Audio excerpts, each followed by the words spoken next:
बार बार बर मागऊं हर्षि देहु श्रीरंग पद सरोज अन पायनी भक्ति सदा सतसंग सियावर राम जय जय राम मेरे प्रभु राम दर्शन दो। और शिव शंकर भगवान भी स्वयं क्या मांग रहे हैं, मैं आपसे बार बार यही वरदान मांगता हूँ कि मुझे आपके चरण कमलों की अचल भक्ति और आपके भक्तों का सत्संग सदा प्राप्त हो। हे लक्ष्मी पते हर्षित होकर मुझे यही वर दीजिए। स्वयं शंकर भगवान उत्तरकांड में 925 नंबर गीता प्रेस गोरखपुर में भगवान राम से भी यही वरदान मांग रहे हैं कि बहुत सारे कल्पाएं, बहुत सारी बुद्ध बुद्ध बुद्धम शरणम गच्छामि आए, चाहे राम आए या कृष्ण आए, कोई भी आए, लेकिन हमारे सिर्फ और सिर्फ प्रभु राम के चरणों में भक्ति बनी रहे और सत्संग मिलता रहे। और बरनी उमापति राम गुण हर्षि गए कैलाश, तब प्रभु कपिन दिवाए सब विधि सुख प्रद बास सियावर राम जय जय राम। जय श्री राधे राधे श्री राधे राधे। और श्री रामचंद्र जी के गुणों का वर्णन करके उमापति महादेव जी हर्षित होकर कैलाश को चले गए। तब प्रभु ने वानरों को सब प्रकार से सुख देने वाले डेरे दिलवाए। और सुनु खगपति यह कथा पावनी, त्रिविध ताप भव भय दावनी, महाराज कर शुभ अभिषेका, सुनत लहि नर विरति विवेका। हे गरुड़ जी सुनिए, यह कथा सबको पवित्र करने वाली है।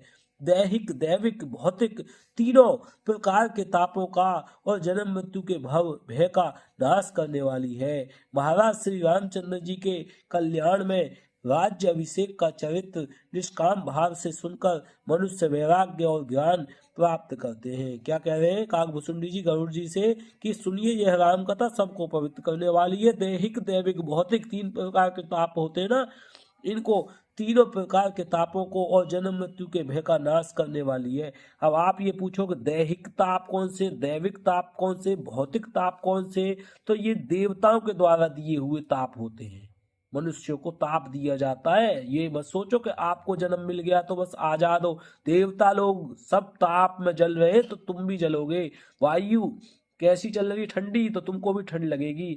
वायु गर्म चल रही है तो तुम्हें भी गर्म लगेगी। और धरती पर आग लग रही है तो तुम्हें भी गर्म हवा ही आएगी। और बरसात हो रही है तो तुम भी 2 महीने 4 महीने बरसात का कष्ट झेलना पड़ेगा।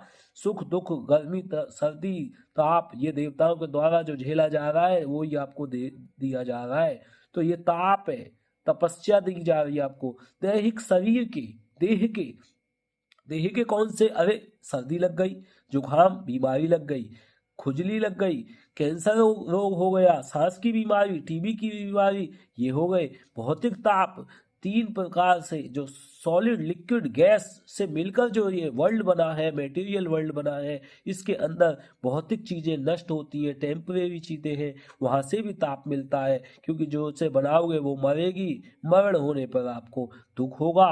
क्योंकि मन, बुद्धि और अहंकार तीनों ही परिवर्तनशील है। और जो भी चीजें, वस्तुएं आप बना रहे हो वो भी परिवर्तनशील है, यानी कि वो परिवर्तित होगी ही होगी। वो भौतिक है, भौतिक का मतलब है मटेरियल है, मटेरियल का मतलब है whose life is for very short time, जिसका जो जीवन है वो बहुत कम समय के लिए क्षणिक रूप में है। तो इस बात को जितनी जल्दी समझ लोगे, अमर होने के लिए तुम आत्मा हो, अजर अविनाशी हो, तुम भौतिक तत्व नहीं हो।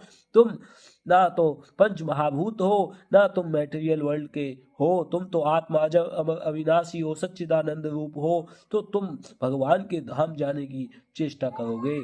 और तीनों प्रकार के तापों का और जन्म और मृत्यु के भय का नाश करने वाली है ये जो कथा आप सुन रहे हैं। काकभूषुंडी जी ने जो गरुड़ जी को सुनाई है और शिव शंकर भगवान ने जो ये कथा सुनी भी है और सुनाई भी है। महाराज श्री रामचंद्र जी के कल्याण में कल्याण में राज्याभिषेक का चरित्र निष्काम भाव से सुनकर मनुष्य वैराग्य और ज्ञान प्राप्त करते हैं। बोलो जय जय श्री राधे, जय जय श्री राम, जय श्री राम।